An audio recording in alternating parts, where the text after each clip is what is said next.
Subscribe कीजिए हमारे channel Balaji competition गुरु को और पाएं लेटेस्ट अपडेट सबसे पहले। इस बेल आइकन को जरूर प्रेस करें ताकि नोटिफिकेशन मिलती रहे। मैं दिलीप आपका स्वागत करता हूं अपने YouTube चैनल बालाजी कंपटीशन गुरु में। आज एक नया टॉपिक है हमारे सामने, भूकंप, अर्थ क्विक। वैसे ये वर्ल्ड ज्योग्राफी का टॉपिक है, किंतु हम इंडियन ज्योग्राफी के कॉन्टेक्स्ट में इसको पढ़ेंगे आज। और एक रिक्वेस्ट है, अगर अभी तक आपने हमारे चैनल को सब्सक्राइब नहीं किया है तो तुरंत कर लीजिए और हमारे वीडियो को लाइक करिए, कमेंट करिए। कमेंट जरूर करिए क्योंकि अगले वीडियो के लिए हमको ऊर्जा प्राप्त हो सके और नई एनर्जी के साथ हम आपके सामने वीडियो ला सकें। अगर भूकंप की बात करी जाए तो कोई बताया भैया जरा, भूकंप की परिभाषा क्या होती है? एक लाइन में बोलिए, कोई बताए? नीरज बताओ। सतीश, भूकंप क्या होता है? सामान्यतः पृथ्वी के कंपन को हम क्या कहते हैं? भूकंप कहते हैं या अर्थक्वेक कहते हैं। कंपन, एक शब्द सुना होगा आपने, हौला डोला, सुने हैं? क्या होता है? भूकंप होता है। तो भूकंप की परिभाषा एक सामान्य कंपन क्या कहलाता है? भूकंप कहलाता है। अगर और बात करें अगर कि ये कैसे आता है या क्यों आता है या इसके कारण क्या है, तो भूकंप आने के सबसे बड़ा जो कारण है वो है प्लेट टेक्टोनिक। जो पॉइंट आपको अच्छा लगे उसको नोट करिए, वीडियो को लाइक करिए, कमेंट करिए। भैया आइए, प्लेट टेक्टोनिक नोट करते चलिएगा, जो पॉइंट अच्छा लगे। प्लेट टेक्टोनिक क्या होता है इसको समझ लेते हैं। और ये हम इंडियन ज्योग्राफी के कॉन्टेक्स्ट में पढ़ रहे हैं, भारत के भूगोल के परिप्रेक्ष्य में हम पढ़ेंगे इसको कि भारत में भूकंप कैसे आते हैं। भूकंप आने का सबसे बड़ा कारण हमने बताया अभी आपको, प्लेट टेक्टोनिक या प्लेट विवर्तन की। अगर आप इंडिया के मैप की बात करें, अगर हम आपके सामने एक छोटा सा वर्ड मैप बना दें 2 सेकंड में, कुछ इस तरह से, बस ऐसे रफ वाला मैप बन रहा है। ये इस तरह से देखते हैं आप, यहां ऑस्ट्रेलिया है। तो ये जो आपको, ये प्लेट जो आपको दिख रही है, इसको बोलते हैं हम इंडियन प्लेट। क्या बोलते हैं भैया? इंडियन प्लेट बोलते हैं। और ये वाली जो प्लेट है इसको बोलते हैं हम यूरेशियन प्लेट। क्या बोलते हैं? Eurasian plate. यूरेशियन प्लेट ऐसे गति कर रही है, भारतीय प्लेट या इंडियन प्लेट उत्तर पूर्व की ओर गति कर रही है। ये जब दो प्लेटें आपस में टकराती हैं तो इंडिया का जो ये वाला हिस्सा है, ऊपर वाला हिस्सा, इस वाले हिस्से बॉडी पार्ट में ज्यादा भूकंप आते हैं। समझे भैया मेरी बात को? चलिए प्लेट बना लेते हैं। जैसे मान लेते हैं ये एक प्लेट है जिसका नाम है यूरोपियन प्लेट, और ये एक प्लेट है जिसका नाम है इंडियन प्लेट। ठीक है, इंडियन प्लेट यूरोपियन प्लेट से भारी है, वजन है, इसीलिए इसका घनत्व या डेंसिटी ज्यादा है। ये हैवी है भैया। अब ये हैवी प्लेट जब आपस में टकराती है तो ये इनका नीचे का हिस्सा क्या होता है? नीचे धंस जाता है और नीचे का हिस्सा टूटने लगता है। जब ये जो हिस्सा टूटता है ये मैग्मा का रूप ले लेता है और इसी मैग्मे से ज्वालामुखी और भूकंप उत्पन्न होते हैं। जब निरंतर प्लेट आपस में टकराती रहती है, ठीक है, तो ऊर्जा यहां जमा होने लगती है। एनर्जी क्या होती है भैया? यहां जमा होने लगती है। ये एनर्जी जब बहुत ज्यादा हो जाती है, यहां पे एक लॉक पड़ जाता है। जब एनर्जी ज्यादा हो जाती है तो इस लॉक को क्या करता है? तोड़ के ऊपर प्रवेश करता है। अब ऊपर जो धरातली भाग है वो क्या होगा? हिलेगा। वही क्या है? भूकंप है। ठीक है, भारत में प्लेट टेक्टोनिक के अलावा भ्रंश और बांध, ये 2 और कारण हैं जो भूकंप आने में मदद करते हैं।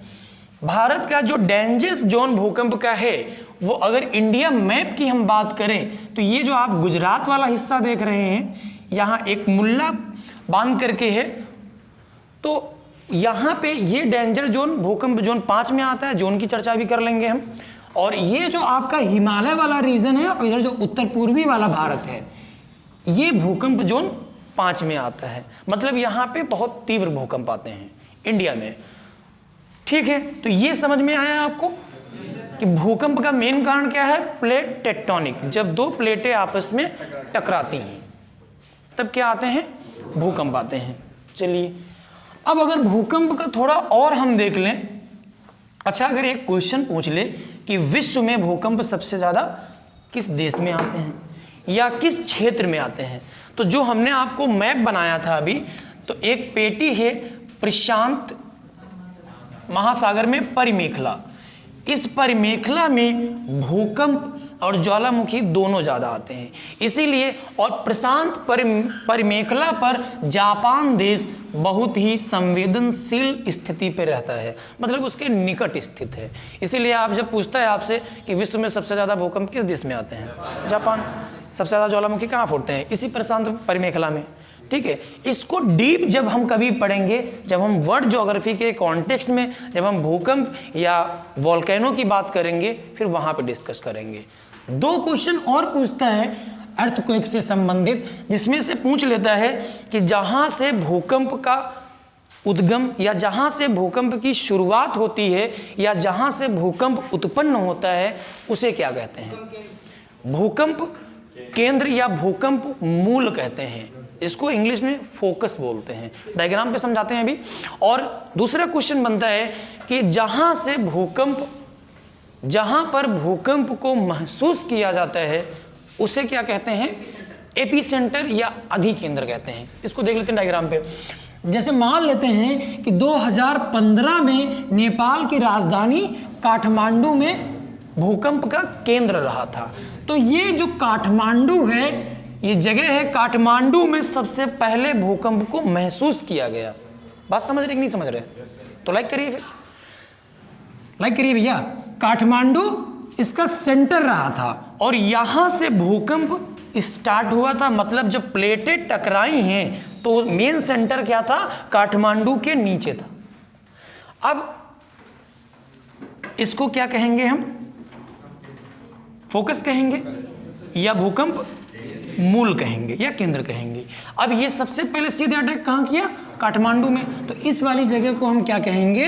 एपी सेंटर कहेंगे, हिंदी में अधि केंद्र बोलेंगे। ये 2 क्वेश्चन भैया आराम से तैयार कर लीजिए आप कि भूकंप जहां उत्पन्न होता है उसे भूकंप मूल कहते हैं और जहां भूकंप को सर्वप्रथम महसूस किया जाता है उसको हम क्या कहते हैं?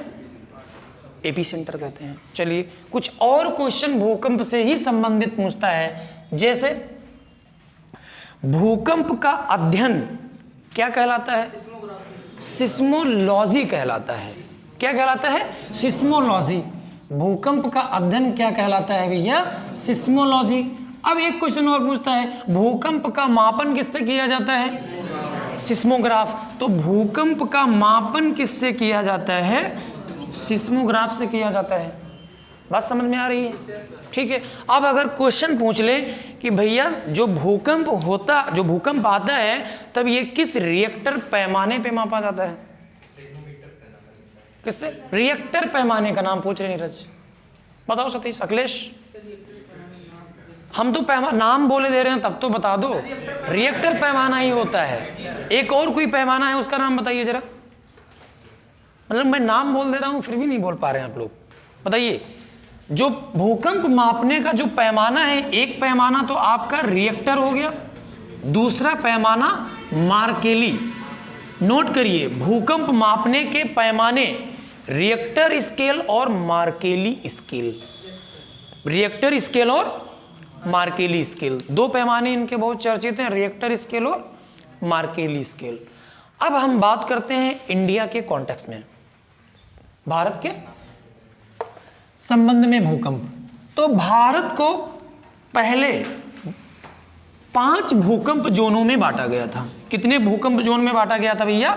5 भूकंप जोन में इंडिया को बांटा गया था। कितने जोन?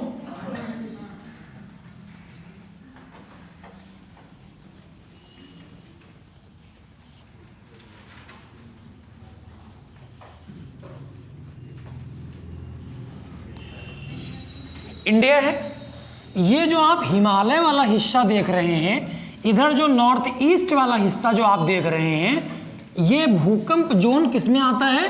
5 में आता है। ये भूकंप जोन किस में आता है?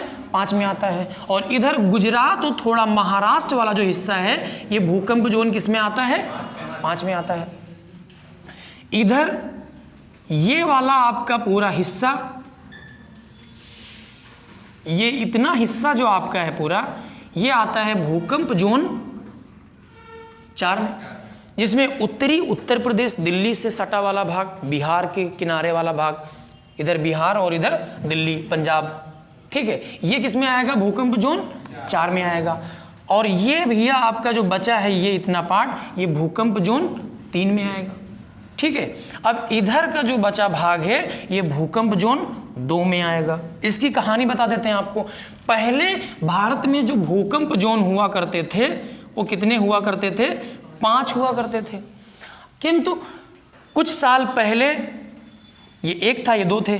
कुछ साल पहले ये 2 पार्ट में था पहले। कुछ साल पहले इनको आपस में क्या कर दिया गया? मिला दिया गया।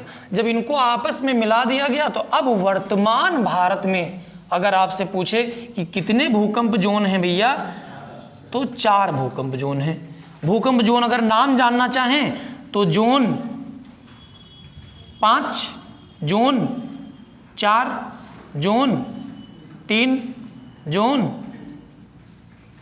2, 1 को समाप्त किया गया है। अब अगर क्वेश्चन बनता है कि भारत में सबसे अधिक तीव्रता वाले भूकंप किस जोन में आते हैं? जोन 5। इतनी देर से हम चर्चा करते आ रहे हैं ना उस क्षेत्र की, तो भूकंप जोन 5 में अधिक तीव्रता, अधिकतम तीव्रता वाले भूकंप आते हैं जो 9 रिएक्टर पैमाना पे भूकंप आते हैं। 9 कितने पे? 9 पे। इतना समझ में आया आपको? सबसे अधिक तीव्र भूकंप किस जोन में आते हैं? भूकंप जोन 5 में आते हैं। इतना समझ गए भैया? चलिए आगे बढ़ते हैं।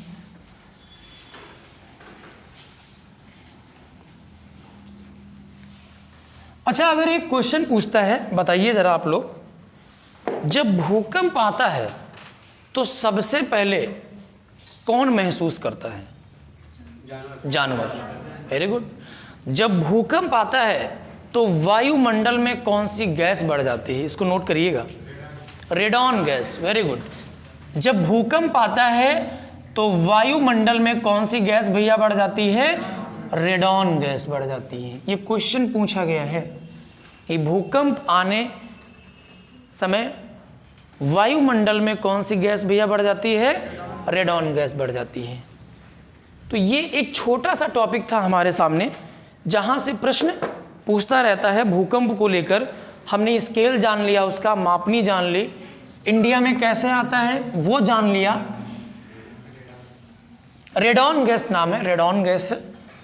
चलिए अब अगर हम थोड़ा बात कर लें, आपका एक सभी उत्तर प्रदेश के निवासी हैं या अदर स्टेट से भी अपने यहाँ पेट वाला एग्ज़ाम देने आएंगे, क्योंकि जो उत्तर प्रदेश के पड़ोसी ज़िले हैं दूसरे राज्यों के, वो भी आएंगे यहाँ। जो पेट एग्ज़ाम का जो सिलेबस आप देख रहे हैं, पेट एग्ज़ाम यूपी SSSC कराएगी। और हमने आपको ऑफलाइन क्लास में जैसा सिलेबस बताया था तब आया नहीं था, वैसा ही सिलेबस लगभग आया है। अब सिलेबस की खासियत ये है कि जैसा जैसा मतलब हर सब्जेक्ट के उसने टॉपिक अलग अलग कर दिए हैं। मतलब आपको बता दिया है कि भैया हम इस सब्जेक्ट से ये पूछेंगे, आप ये पढ़ के आइए। हर सब्जेक्ट में उसने बता दिया है। तो ये बहुत एक अच्छी बात है। तो आपको सिलेबस में भटकना नहीं पड़ेगा।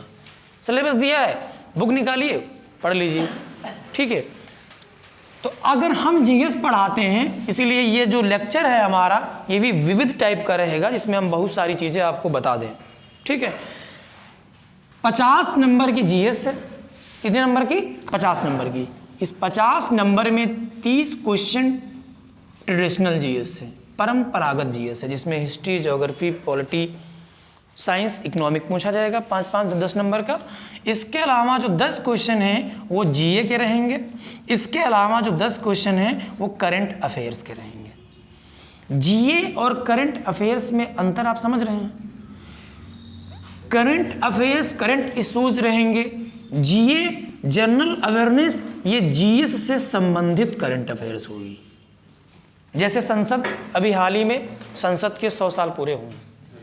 1921 में भारतीय संसद का निर्माण हुआ था और फरवरी 2021 में भारतीय संसद के 100 वर्ष पूरे हुए थे। भारतीय संसद का डिजाइन किसने किया था, कोई बताए? लुटियंस ने किया था। किसने किया था? लुटियंस ने किया था। तो ये ऐसे जो पॉइंट रहेंगे वो जीए के अंदर आएंगे। एक नई संसद भी बनी है भारत की अभी, अब उस संसद का जो क्वेश्चन बनेगा वो जीए के अंदर रहेगा। कौन व्यक्ति नियुक्त हुआ है वो करंट अफेयर्स में बनेगा। बात समझ रहे हैं? सिलेबस को समझिए जरा। चलिए इसके आगे हम विविध को लेकर चल रहे हैं। अभी हमने भूकंप को कवर किया है। भूकंप के बाद एक टॉपिक है जहां से क्वेश्चन खूब बन रहा है वर्तमान में, जिसमें हम जानेंगे नीति आयोग को। नीति आयोग, यहां से क्वेश्चन खूब बन रहा है। ये करंट अफेयर्स, पुरानी करंट अफेयर्स है। नीति आयोग को समझने के पहले हम जानेंगे योजना आयोग को। किसको जानेंगे भैया? योजना आयोग को। अच्छा एक प्रश्न बताइए जरा, अखिलेश बताइए, क्या नीति आयोग संवैधानिक संस्था है? ऐसे क्वेश्चन पूछता नहीं है, इनमें से कौन सी संस्था संवैधानिक है या इनमें से कौन सी संस्था संवैधानिक नहीं है। तो नीति आयोग या योजना आयोग संवैधानिक संस्था नहीं है। क्यों? क्योंकि नीति आयोग या योजना आयोग का उल्लेख भारतीय संविधान में नहीं किया गया है। संवैधानिक वही तत्व होते हैं जिनका उल्लेख भारतीय संविधान में किया गया है। तब तक हमारे वीडियो को आप लाइक कर दीजिए और शेयर भी कर दीजिए। आइए देखते हैं योजना आयोग। योजना आयोग क्यों बनाया गया? भारत एक विकासशील देश था और अभी भी है। जब भारत आजाद हुआ 1947 में, तब भारत के समक्ष बहुत सारी समस्याएं थीं। अशिक्षा, गरीबी, भूखमरी, बेरोजगारी इत्यादि समस्याएं तब भी थी और अब भी हैं, बस थोड़ा सुधार हुआ है। इन समस्याओं को दूर करने के लिए जरूरत पड़ती है नीतियों का निर्माण करने के लिए या योजना बनाने के लिए। तो सरकार ने सोचा इसके लिए क्यों ना एक हम संस्था बना लें जो हमको नीतियों का एक खाका बना के दे और उसी पे हम काम करें। और इस संस्था में बड़े बड़े अधिकारी और विशेषज्ञ लोग रहते हैं। इसी मतलब सिंपल सी बात करें, नीतियों और योजनाओं का रूपरेखा तैयार करने के लिए योजना आयोग का निर्माण मार्च 1950 में किया गया था। ठीक है, एक ये क्वेश्चन हो गया, इसको तैयार कर लीजिए और नोट भी कर लीजिएगा। इसके बाद अब अगर पूछे भैया कि योजना आयोग के पहले अध्यक्ष कौन थे? पंडित जवाहरलाल नेहरू। क्योंकि एक कॉन्सेप्ट तैयार कर लीजिए कि योजना आयोग का अध्यक्ष कौन होता है? प्रधानमंत्री होता है। तो इनका भैया अध्यक्ष कौन है? पीएम है भैया पीएम। अब अगर पूछे भैया योजना आयोग का पहला अध्यक्ष, तो भैया पहला अध्यक्ष कौन होगा? जवाहरलाल नेहरू हो जाएंगे। अब अगर पूछे योजना आयोग को समाप्त कर दिया गया है, नीति आयोग को इंट्रोड्यूस किया गया इंडिया में। अब अगर आपसे पूछे कि योजना आयोग के अंतिम अध्यक्ष, बहुत इंपॉर्टेंट क्वेश्चन है, श्री नरेंद्र मोदी भैया देश के प्रधानमंत्री हैं। ठीक है, तो अंतिम भैया इनके अध्यक्ष कौन रहे हैं? अंतिम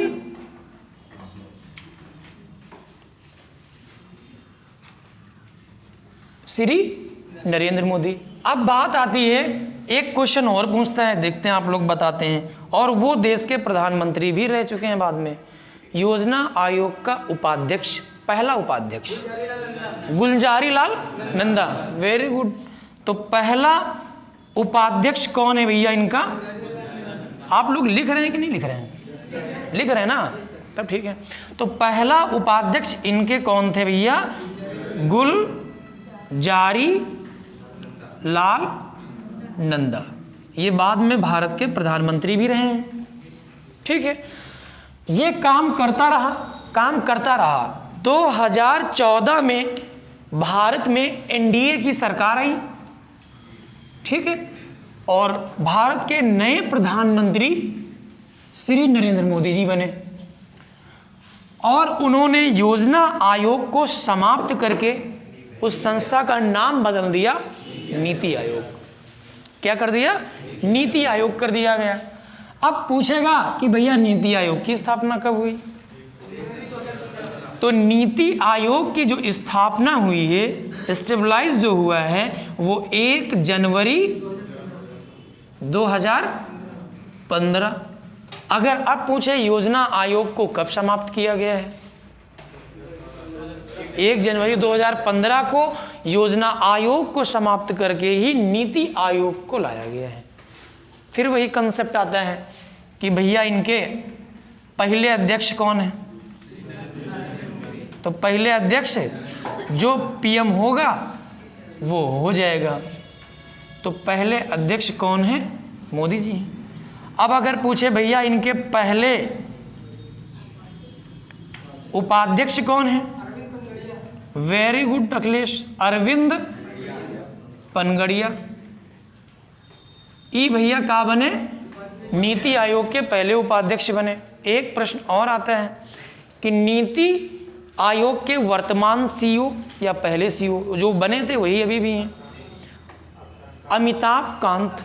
ये क्वेश्चन पूछा गया है आईबी वाले एग्जाम में। इस समय भैया इनका सीईओ कौन है? अमिताभ कांत। अच्छा, अगर क्वेश्चन पूछे वर्तमान इनके उपाध्यक्ष कौन है, तो वर्तमान उपाध्यक्ष कौन है? राजीव कुमार। समझ में आ रहा भैया? ये क्वेश्चन बनेंगे, इनको नोट करते चलिएगा और इनको तैयार करिए। यहां से कंफर्म क्वेश्चन जीएस में पूछे जाते हैं। अच्छा, एक क्वेश्चन और सिंपल है, वर्तमान समय में नीति आयोग के अध्यक्ष कौन है? हम जिससे पूछेंगे वही बताएगा। बताइए। नरेंद्र मोदी जी। तो वर्तमान में भी नीति आयोग के अध्यक्ष कौन है? जो प्रधानमंत्री रहेगा वही नीति आयोग का अध्यक्ष रहेगा। सिंपल बात है भैया। चलिए, इतना समझ में आया? तो ये नीति आयोग भी कैसी संस्था है? असंवैधानिक संस्था है भैया आपकी। ठीक है, चलिए अगला एक टॉपिक देखते हैं। इसी तरह का एक और टॉपिक है हमारे पास, छोटा सा टॉपिक है। समझ में आ रहा ना? आना चाहिए, ना आया तो बताइएगा फिर। एक टॉपिक और है जो चर्चाओं में है, मैं उन्हीं टॉपिक को ले रहा हूं, और वो टॉपिक हमारे पॉलिटी से है, इंडियन पॉलिटी से है। एक टॉपिक चर्चाओं में इस समय है आर्टिकल 280, अनुच्छेद 280 वित्त आयोग की व्यवस्था है। इसमें वित्त आयोग, फिनेंस कमीशन, आर्टिकल 280। भाई जब संविधान बनाया गया तो ये हुआ कि राज्य और केंद्र दोनों करों को इकट्ठा करेंगे। तो केंद्र राज्यों को पैसा कैसे ट्रांसफर करेगी और वो अपना डेवलपमेंट कैसे करेंगे, उसके लिए कहा गया भैया एक हम आर्टिकल इंट्रोड्यूस कर लेते हैं, आर्टिकल 280, और एक कमीशन बना लेते हैं। वो कमीशन क्या करेगा? राज्यों में पैसों का बंटवारा कर देगा, जिससे क्या होगा? लड़ाई नहीं होगी। ये टॉपिक केंद्र और राज्य संबंधों के अंतर्गत आता है। केंद्र और राज्य संबंधों के अंतर्गत आता है। ठीक है, जो क्वेश्चन एग्जाम में पूछे जाते हैं हम सीधे डायरेक्ट उन पे आते हैं। पहला इनका हम इतिहास जान लेते हैं और वर्तमान में क्या प्रोसेस है इनका वो जान लेते हैं। तो एक तरफ हम पैरा बना दे रहे हैं कि हम पहले इनका थोड़ा बैकग्राउंड जानेंगे, हिस्टोरिकल पार्ट जान लेते हैं इनका, और करंट में क्या चल रहा है हम वो देख लेते हैं। ठीक है भैया। तो अगर हिस्ट्री की बात करें इनके, तो अगर क्वेश्चन पूछे कि भारत का पहले वित्त आयोग का गठन कब किया गया, भारत मतलब इंडिया का पहला वित्त आयोग फाइनेंस कमीशन कब बनाया गया, तो उसकी 1951 भारत में पहला वित्त आयोग कब बना, 1951 में इसका गठन हुआ। अब बात उठती है कि जो वित्त आयोग होता है, जो फाइनेंस कमीशन होता है, उस फाइनेंस कमीशन का गठन कौन करता है। तो गठन कौन करता है, वो करता है आपका राष्ट्रपति, मतलब प्रेसिडेंट करता है। और ये गठन कितने सालों के लिए किया जाता है, मतलब इसका जो कार्यकाल है भैया वो कितने दिन के लिए रहेगा, तो वो है 5 वर्ष। अब अगर पूछे कि प्रथम वित्त, ये फर्स्ट है भैया, ये फर्स्ट है ना, ये जो प्रथम वित्त आयोग है वो कब से कब तक चला, तो 51 में 5 जोड़ लीजिए आप, 1951 से लेके 1956 तक चला। एक जानकारी और यहीं कलेक्ट कर लेते हैं, भारत का संपूर्ण विकास करने के लिए भारत सरकार आज़ादी के बाद संविधान लागू होने के बाद पंचवर्षीय योजना शुरू करी थी। इकोनॉमिक्स का टॉपिक है भैया ये पंचवर्षीय योजना, और आपके सिलेबस में देखिएगा उसमें साफ साफ लिखा है पंचवर्षीय योजना। मैं आज तो शॉर्ट में बता दे रहा हूँ इसके पीछे, और फिर कभी जब हम लेक्चर ले लेंगे इकोनॉमिक्स के उसमें डीप पढ़ लेंगे थोड़ा। तो पंचवर्षीय योजना, प्रथम पंचवर्षीय योजना भी मैं जोड़ रहा हूँ, सिलेबस को कनेक्ट कर रहा हूँ, इसको ध्यान से समझिए, इसको जोड़ रहा हूँ। प्रथम पंचवर्षीय योजना जो आया था, फर्स्ट 5 ईयर प्लान, प्रथम पंचवर्षीय योजना 1951 से लेकर 1956 तक चली। इन योजनाओं की जो रूपरेखा प्रस्तुत करी थी वो अभी ऊपर हम पढ़ के आए हैं, योजना आयोग। किसने करी थी, योजना आयोग। इस तरह से भारत में टोटल पंचवर्षीय योजना कितनी रही भैया अब तक, 12 पंचवर्षीय योजना रही। तो पहली 1951 से 1956 रही है, ठीक है, और जो अंतिम या जो 12वीं पंचवर्षीय योजना रही है वो 2012 से लेके 2017 तक रही है। ये 12वीं पंचवर्षीय योजना अंतिम पंचवर्षीय योजना थी। इसके बाद में नीति आयोग ने एक्शन एजेंडा, देश का डेवलपमेंट करने के लिए एक्शन एजेंडा के रूप में कार्यक्रम कर रहा है। आप देखते हैं ना, जब करंट पढ़ते हैं तो लिखा होता है इस योजना का लक्ष्य 2022 तक, इस योजना का लक्ष्य 2024 तक, इस योजना का लक्ष्य 2030 तक। तो उसमें यह किया है नीति आयोग ने कि अब जो योजनाएं बन रही हैं वो 5 साल के लिए, 7 साल के लिए और 15 साल के लिए। कुछ योजनाएं 35 तक जा रही हैं, जैसे क्लाइमेट चेंज को रोकने के लिए, कार्बन उत्सर्जन को कम करने के लिए। तो ये नीति आयोग का एजेंडा है, समझे भैया। अच्छा, एक क्वेश्चन और मैं यही पंचवर्षीय योजना से पूछ ले रहा हूं, पहली पंचवर्षीय योजना किस मॉडल पर आधारित है, हेराल्ड डोमर मॉडल। पहली पंचवर्षीय योजना हेराल्ड डोमर। अगर दूसरी पूछ ले, पहली पंचवर्षीय योजना हेराल्ड डोमर मॉडल पर आधारित है, दूसरी पंचवर्षीय योजना महालनोबिस मॉडल पर आधारित है। पहली पंचवर्षीय योजना में कृषि को डेवलप करने के लिए फोकस किया गया। किसको किया गया, एग्रीकल्चर को। फर्स्ट 5 ईयर प्लान में भैया कृषि को फोकस किया गया, और ये किस मॉडल पे थी, हेराल्ड डोमर मॉडल पे आधारित थी। और इसी तरह जब दूसरी पंचवर्षीय योजना आई वो किस मॉडल पे आधारित है, महालनोबिस मॉडल। और इस मॉडल में हम उद्योगों को बढ़ावा देने के लिए योजना में कॉन्सेप्ट लेके आए। अब अगर इंडस्ट्री की बात हो गई है तो अगर हम बात बता, एक क्वेश्चन पूछता है स्वतंत्र भारत की पहली औद्योगिक क्रांति, स्वतंत्र भारत की पहली औद्योगिक क्रांति कब आई? 1948। कब आई भैया? 1948। इस टॉपिक पे अभी हम लौट के आ रहे हैं, इधर काम पूरा कर ले रहे पहले, ठीक है भैया? तो लाइक करो वीडियो को फिर बहुत जल्दी, अंतिम तक भैया वीडियो देखिएगा, बहुत इंपॉर्टेंट टॉपिक हम चला रहे हैं, ठीक है? तो पहली जो औद्योगिक नीति है वो भैया कब आई है? 1948 में इंट्रोड्यूस हुई है। स्वतंत्र भारत की पहली औद्योगिक नीति।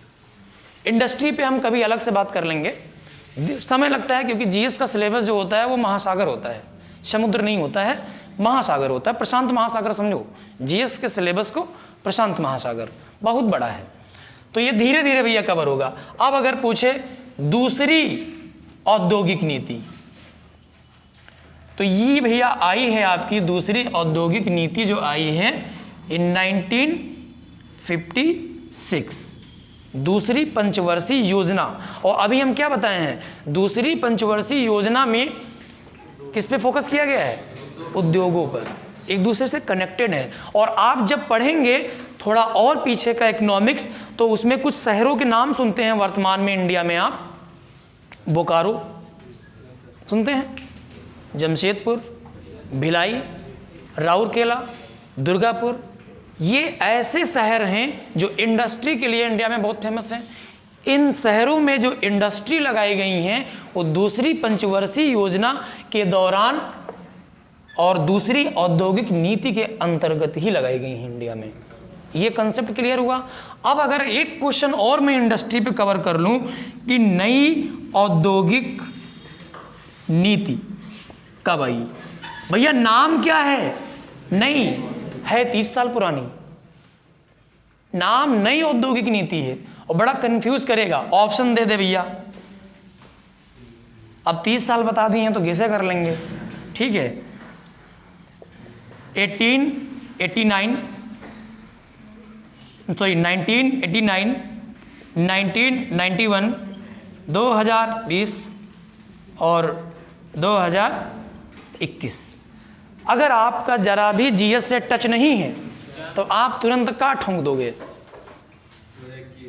नहीं बोला है तो अभी आई होगी जल्दी में, मगर इसका सही आंसर 1991, नई औद्योगिक नीति। इसमें लाइसेंसी राज को समाप्त किया गया, बहुत सारे सुधार हुए इस नीति में। और 1991 में ही एक आप अपना सिलेबस देखिएगा, उस सिलेबस में दिया है आर्थिक सुधार। आर्थिक सुधार 1991 सिलेबस में मेंशन है आपके, और उस सिलेबस के अंतर्गत ही हम औद्योगिकरण पढ़ेंगे, नई औद्योगिक नीति। चलिए एक बार नई आर्थिक नीति को फटाक से कर देते हैं, फिर भैया वित्त आयोग पे आते हैं वरना ये छूट जाएगा, कुछ और पढ़ाने लगे हम, मगर ये एक दूसरे से संबंधित था तो मैं बता दे रहा हूँ। तो जो नई आर्थिक नीति आई है, अच्छा यही पूछ ले नई आर्थिक नीति कब आई थी? इसके भी आंसर कंफ्यूज करने के लिए रख दे 2020, 21, 1991, 1990, तो इसका भी आंसर क्या है? 1991। बड़ा कनेक्टेड मामला है, ध्यान से देखिएगा, ध्यान से पढ़िएगा, वीडियो लाइक करिए, शेयर करिए। और अगर अभी तक भैया हमारी वीडियो आप सब्सक्राइब नहीं किए हैं तो जल्दी से कर लीजिए, ऐसे ही लेक्चर आप लगातार मिलते रहेंगे, ठीक है भैया? इस नई आर्थिक नीति में 3 कंसेप्ट लाए गए हैं जो आज न्यूज़पेपर में चर्चाओं में रहते हैं, आज क्या हमेशा। पहला निजीकरण, दूसरा उदारीकरण, तीसरा वैश्वीकरण। क्वेश्चन पूछा जाता है भारतीय अर्थव्यवस्था को कब विश्व की अर्थव्यवस्था से जोड़ दिया गया? इसका मतलब समझ रहे हैं, ये वैश्वीकरण की बात कर रहा है। वैश्वीकरण का मतलब होता है कोई एक देश अपनी अर्थव्यवस्था को विश्व की अन्य अर्थव्यवस्थाओं से जोड़ देना। उसको क्या कहते हैं हम? वैश्वीकरण। अब अगर पूछे कि भारत में वैश्वीकरण की शुरुआत कब हुई है, नोट करिए, भारत में वैश्वीकरण की शुरुआत 1991। बात समझ में आएगी नहीं आई? आइए, अब एक वर्ड भैया, निजीकरण। बजट में निजीकरण, हर जगह निजीकरण, न्यूज़पेपर में निजीकरण। सुनना है कि नहीं सुनना है? एक चीज़ और नोट करिए, जो भी छूटा है नोट करिए तुरंत।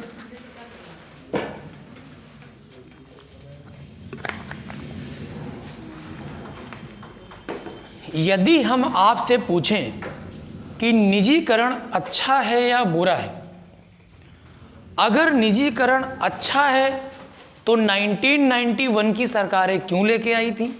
डॉक्टर मनमोहन सिंह का कॉन्सेप्ट है ये पूरा। उनको उदारीकरण का पायनियर कहा जाता है, अग्रदूत कहा जाता है। और भारत में इकोनॉमी में सुधार करने के लिए, आर्थिक विकास में डॉक्टर मनमोहन सिंह का बहुत बड़ा योगदान है। ठीक है, चलिए, अगर निजीकरण आज हम बुरा बता रहे हैं तो तब क्या सही था 1991 में?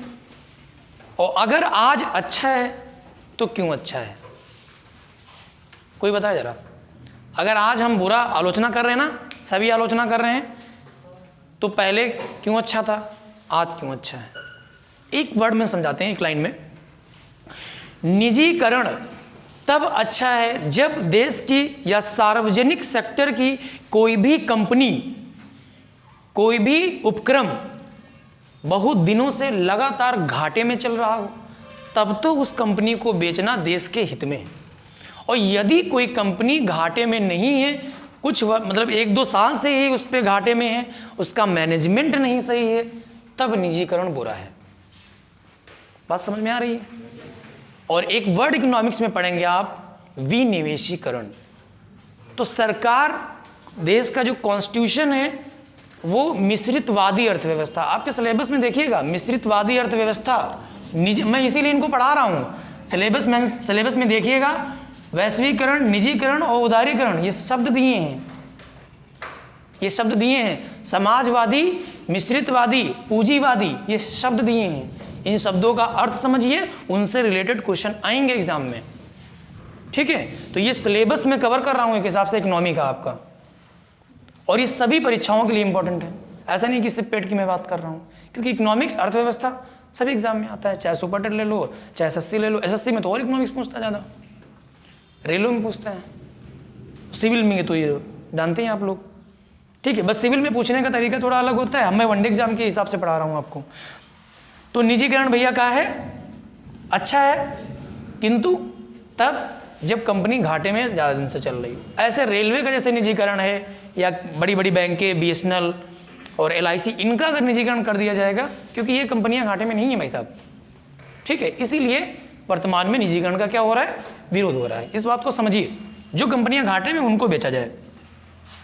उदारीकरण का मतलब होता है, अच्छा निजीकरण कब भारत में आया?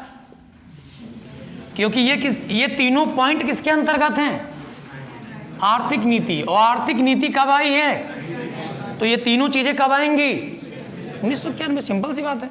तो उदारीकरण का मतलब होता है जो भारत में इंडस्ट्री लगाने की प्रक्रिया या उद्योगों को लगाने की जो प्रक्रिया थी, उस प्रक्रिया को सरल बना दिया गया। उदार का मतलब सरल बना दिया गया। इसको इंग्लिश में बोलते हैं LPG, इन तीनों कॉन्सेप्ट को LPG। तो LPG कब आया?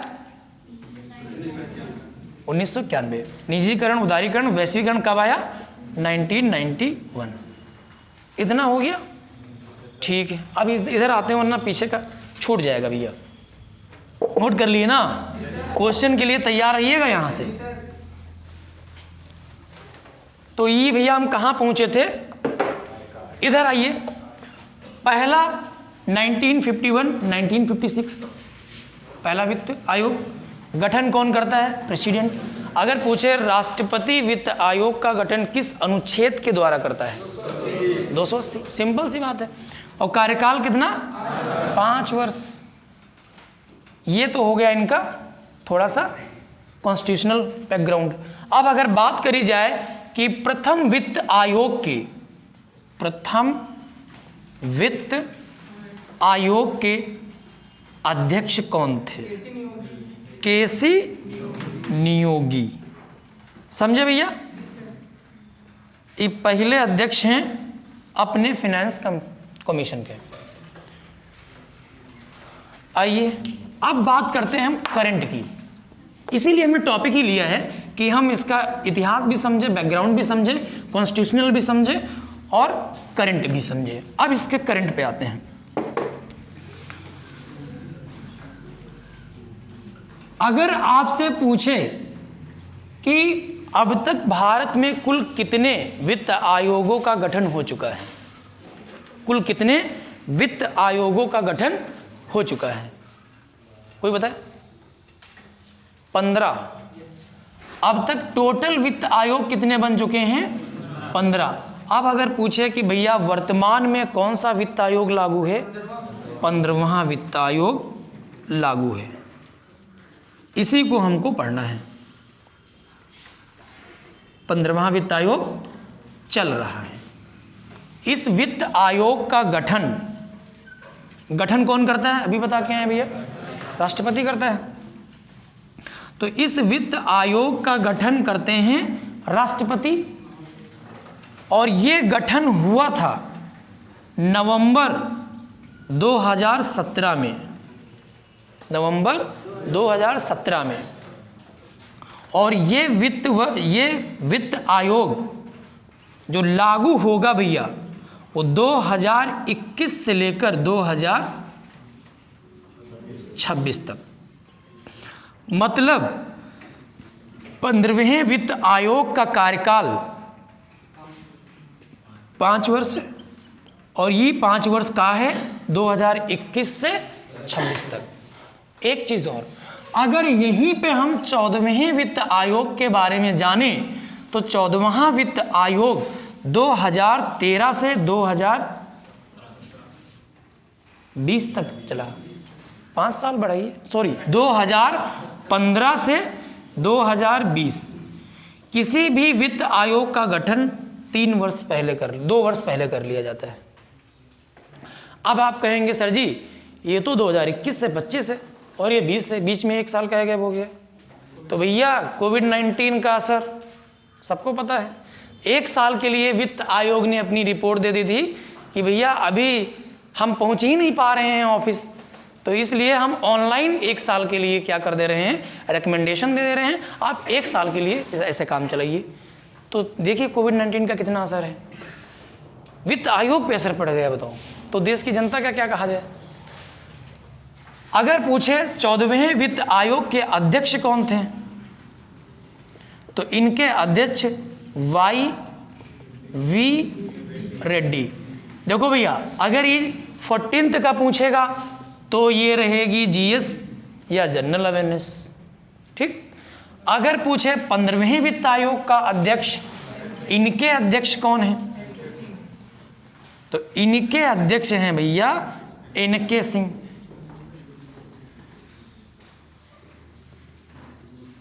समझे, इनके अध्यक्ष कौन है, NK सिंह। अब अगर बात करी जाए कि वित्त आयोग ने राज्यों का कर बंटवारा करने के लिए या राज्यों का राजस्व का हिस्सा कितना दिया है और वो हिस्सा देने के लिए वित्त आयोग क्या आधार मानता है, तो जनसंख्या और क्षेत्रफल 2 आधारों को मानकर ही वित्त आयोग राज्यों को पैसा बांटने का सिफारिश करता है। ये सिफारिश 14th जो फाइनेंस कमीशन था, जो वित्त आयोग था, उसमें कहा केंद्र सरकार से कि भैया आप राज्यों को 42% हिस्सा देंगे। कितना, 42।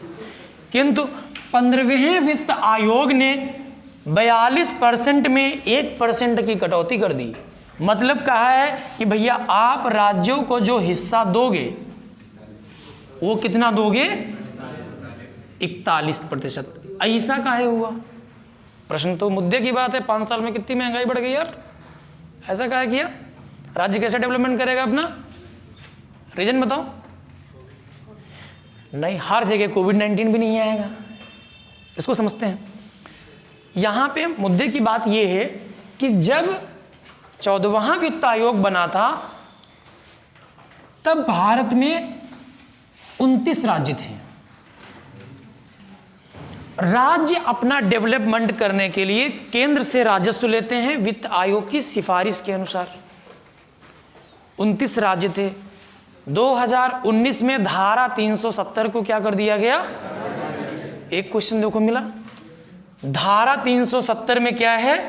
जम्मू कश्मीर को विशेष राज्य का दर्जा था और ये जम्मू कश्मीर का विशेष राज्य का दर्जा क्या कर दिया गया? समाप्त कर दिया गया। और ये कब भैया समाप्त किया गया? 2019 में, 5 अगस्त 2019 को बिल पारित हुआ था। अब जब ये समाप्त हो गया तो इस समय जम्मू कश्मीर का राजनीतिक स्वरूप क्या है? जम्मू कश्मीर 2 भागों में बंट गया, एक जम्मू कश्मीर और एक लद्दाख। और ये दोनों क्या बन गए? यूनियन टेरिटरीज बन गए भैया। और कॉन्स्टिट्यूशन कहता है राज्यों का डेवलपमेंट राज्य सरकार करेगी और केंद्र शासित प्रदेशों का या यूनियन टेरिटरीज का जो डेवलपमेंट है वो केंद्र कहता है हम खुदे कर लेंगे भैया। तो इसीलिए 1% का कम करके जम्मू कश्मीर लद्दाख का हिस्सा कम करके इसको कितना कर दिया गया है? 42।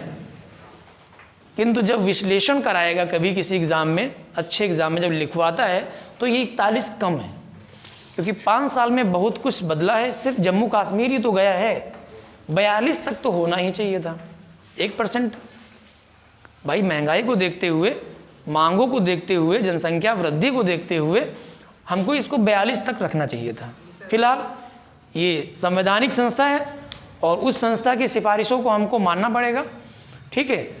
तो आगे वीडियो देखने के लिए हमारे YouTube चैनल के साथ बने रहिए और इसी तरह के हम अच्छे अच्छे टॉपिक आपको लाते रहेंगे। तब तक के लिए जय हिंद।